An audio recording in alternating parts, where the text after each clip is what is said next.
कुरकाखेड़ा नाम का एक छोटा सा गांव जहां की मिट्टी बहुत मशहूर थी, पर वहां के लोग बहुत गरीब। उसी गांव के एक कोने में मदन अपनी छोटी सी झोपड़ी में रहता था। मदन मिट्टी के बर्तन बनाता था, पर उसके बर्तन दूसरों से अलग होते थे। इसलिए नहीं कि वो सोने के थे, बल्कि इसलिए क्योंकि उनमें उसकी मेहनत और सच्चाई की महक थी। मदन का मानना था कि काम छोटा हो या बड़ा, असूल कभी नहीं टूटने चाहिए। संजू, देखो आज ये मटका कितना सुंदर बना है। इसकी मिट्टी में जो मजबूती है वही हमारी पहचान है। सुंदर तो है मदन, पर क्या इससे हमारे घर का चूल्हा जलेगा? कल धनीराम काका कह रहे थे कि शहर के बड़े बाजार में अब मिट्टी के नहीं, प्लास्टिक और कांच के बर्तन बिकते हैं। वो कह रहे थे कि हमें मिट्टी में थोड़ा सस्ता चमकीला रंग मिलाना चाहिए, ताकि लोग धोखे से ही सही पर खरीद तो लें। संजू, धोखा देना लेन देन नहीं पाप है। चमक दिखाकर झूठ बेचना मेरी फितरत में नहीं। अच्छे काम, सब्र और ईमानदारी का फल हमेशा अच्छा होता है, चाहे देर से मिले। हमें बस थोड़ा और इंतजार करना चाहिए। वक्त गुजर रहा था और मदन की हालत खराब होती जा रही थी। एक दोपहर जब मदन नदी के किनारे अपने बर्तनों के लिए मिट्टी लेने गया, तो वहां की झाड़ियों में उसे कुछ चमकता हुआ दिखाई दिया। जब उसने पास जाकर देखा तो उसके होश उड़ गए। वो एक हीरे की घड़ी थी जिस पर कीमती नगीने गाड़े हुए थे। हे भगवान, ये तो लाला जगतपाल की घड़ी लगती है। मैंने कल ही गांव में मुनादी सुनी थी कि उनकी घड़ी खो गई है और जो ढूंढ कर लाएगा उसे 10,000 रुपए इनाम मिलेगा। मदन घड़ी लेकर गांव की पंचायत की तरफ भागा।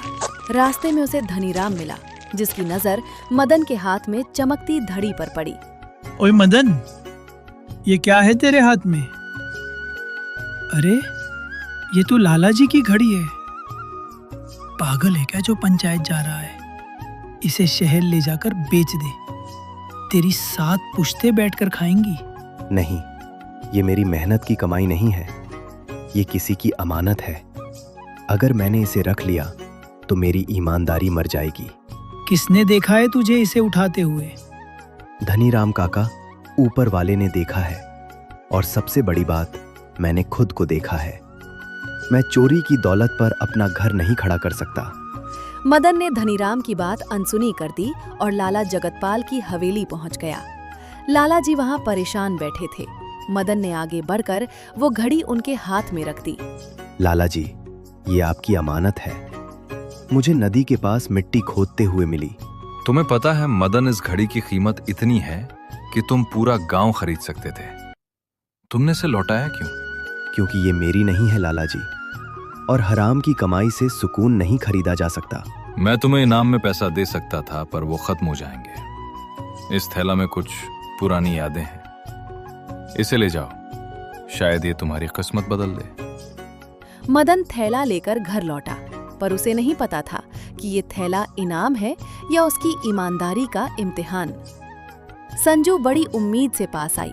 उसने सोचा था कि लाला जी ने कम से कम इतना इनाम तो दिया ही होगा कि उनका महीने भर का राशन आ जाए।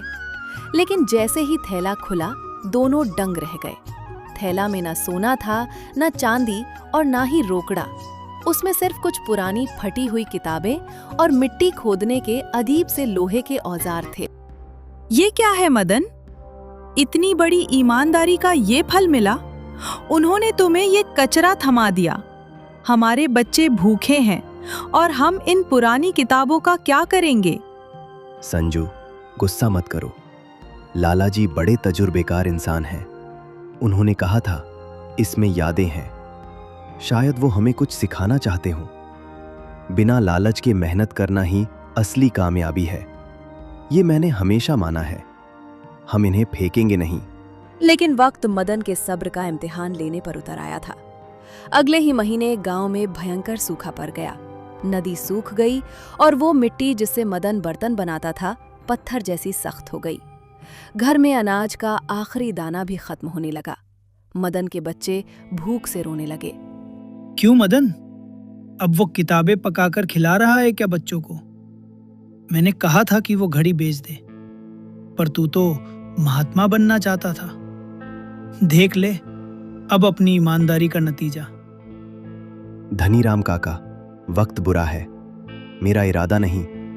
इंसान की पहचान मुश्किल हालात में ही होती है। मैं आज भी अपने फैसले पर शर्मिंदा नहीं हूं। उसी रात दिए की हल्की रोशनी में मदन उन किताबों को पलट रहा था। वो किताबें आम कहानियों की नहीं थी, वो मिट्टी और धातुओं की परख पर लिखी गई पुरानी खोज की किताबें थीं। लाला जगतपाल ने अपनी जवानी में शहर में इन्हीं चीजों का काम किया था। मदन ने एक पुराने नक्शे पर देखा कि उसके खेत की मिट्टी के नीचे एक अजीब तरह की सफेद मिट्टी की लकीर जाती है। संजू उठो, देखो, इन किताबों में लिखा है कि हमारी जमीन के नीचे आम मिट्टी नहीं, बल्कि वो मिट्टी है जिससे शहर के बड़े लोग चीनी मिट्टी के बर्तन बनाते हैं। लाला जी ने मुझे ये औजार इसीलिए दिए ताकि मैं इसे ढूंढ सकूं। पर मदन, हमने तो बचपन से यहाँ सिर्फ लाल मिट्टी देखी है। क्या तुम पागल हो गए हो? इतनी धूप में खुदाई कैसे करोगे? हिम्मत और अपनों की ताकत से जिंदगी फिर से संभल सकती है। तुम मुझ पर विश्वास रखो, मैं कल से ही खुदाई शुरू करूंगा। अगले दिन से जब पूरा गांव सूखे की वजह से हाथ पर हाथ धरे बैठा था, मदन कड़ी धूप में अपने खेत में उन पुराने औजारों से गड्ढा खोदने लगा। लोग उसे देखकर हंसते, उसका मजाक उड़ाते। 5 दिन बीत गए, 10 दिन बीत गए, लेकिन मदन को मिट्टी के सिवा कुछ न मिला। उसकी हथेलियों में छाले पड़ गए थे, शरीर थककर चूर हो चुका था, पर उसके दिमाग में सिर्फ एक ही बात थी। कड़ी मेहनत और सही सोच में ही सपनों का सच होना है। तू मुझे आजमा रही है ना, आजमा ले, पर जब तक मैं तुझे सोना नहीं बना देता, मैं रुकूंगा नहीं। तभी अचानक 15वें दिन की दोपहर को मदन की गैटी किसी सख्त चीज से नहीं, बल्कि किसी चिकनी चीज से टकराई। उसने जल्दी जल्दी मिट्टी हटाई तो नीचे से दूध जैसी सफेद चमकती मिट्टी निकलने लगी। मदन की आंखों में आंसू आ गए। ये वही चीनी क्ले थी जिसे शहर के व्यापारी सोने के भाव खरीदते थे। मदन के खेत से सफेद सोना निकलने की खबर जंगल की आग की तरह पूरे कुड़का खेड़ा गांव में फैल गई। जो लोग कल तक मदन का मजाक उड़ाते थे, आज वो उसके आगे पीछे घूमने लगे। लेकिन धनीराम जैसा लालची आदमी ये बर्दाश्त नहीं कर पा रहा था। उसके दिमाग में साजिश पकने लगी। उसने सोचा कि अगर ये मिट्टी मदन की है तो वो उसे रातों रात छीन सकता है। देखो भाइयों, मदन तो सीधा साधा कुम्हार है। उसे क्या पता कि इस मिट्टी का मोल क्या है। अगर हम उसे डरा धमकाकर ये जमीन अपने नाम करवा ले तो हम सब रातों रात अमीर हो जाएंगे। उसी शाम मदन अपने खेत की मिट्टी के नमूने लेकर शहर जाने की तैयारी कर रहा था। वो चाहता था कि वो ये मिट्टी लाला जगतपाल को दिखाएं और उनका शुक्रिया अदा करें। तभी धनीराम अपने साथियों के साथ वहां पहुंच गया। रुक जा मदन, कहाँ जा रहा है ये चोरी का माल लेकर? ये जमीन गांव की पंचायत की है और तू इसे अपना बताकर बेचना चाहता है। चुपचाप इस कागज पर अंगूठा लगा दे और ये खेत मेरे नाम कर दे, वरना तेरे परिवार के लिए अच्छा नहीं होगा। धनीराम काका, ये आप क्या कह रहे हैं? ये खेत मेरे बाप दादा का है और मैंने इसे अपनी मेहनत से सींचा है। मुझे अपनों की ताकत पर यकीन है, पर आप तो दुश्मनी पर उतर आए हैं।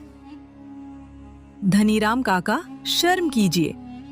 जब हम भूखे मर रहे थे तब आप मजाक उड़ा रहे थे। आज जब मदन की मेहनत रंग लाई है तो आप लालच कर रहे हैं। जबान संभाल छोरी। मदन, तेरे पास कल सुबह तक का वक्त है। या तो खेत दे दे या गांव छोड़कर चला जा। मदन उस रात सो नहीं सका। उसके पास न ताकत थी न गुंडे। उसने सोचा कि क्या वाकई ईमानदारी का रास्ता इतना मुश्किल होता है। संजू, हम सुबह ही शहर जाएंगे। मैं लाला जी से बात करूंगा। वो बड़े लोग हैं, शायद हमारी मदद करें। अगली सुबह मदन और संजू शहर पहुंचे। आओ मदन, मैंने सुना तुमने वो ढूंढ लिया जो मैंने तुम्हें बताया था। कैसे हो? लाला जी, मिट्टी तो मिल गई पर शांति छिन गई। गांव के कुछ लोग मेरी जमीन हड़पना चाहते हैं। मदन, मैंने तुम्हें वो किताबें सिर्फ मिट्टी ढूंढने के लिए नहीं दी थी।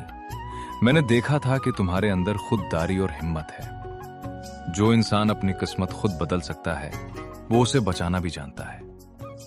तुम घबराओ मत, मैं खुद तुम्हारे साथ गांव चलूंगा। लाला जी अपनी गाड़ी में मदन के साथ गांव पहुंचे।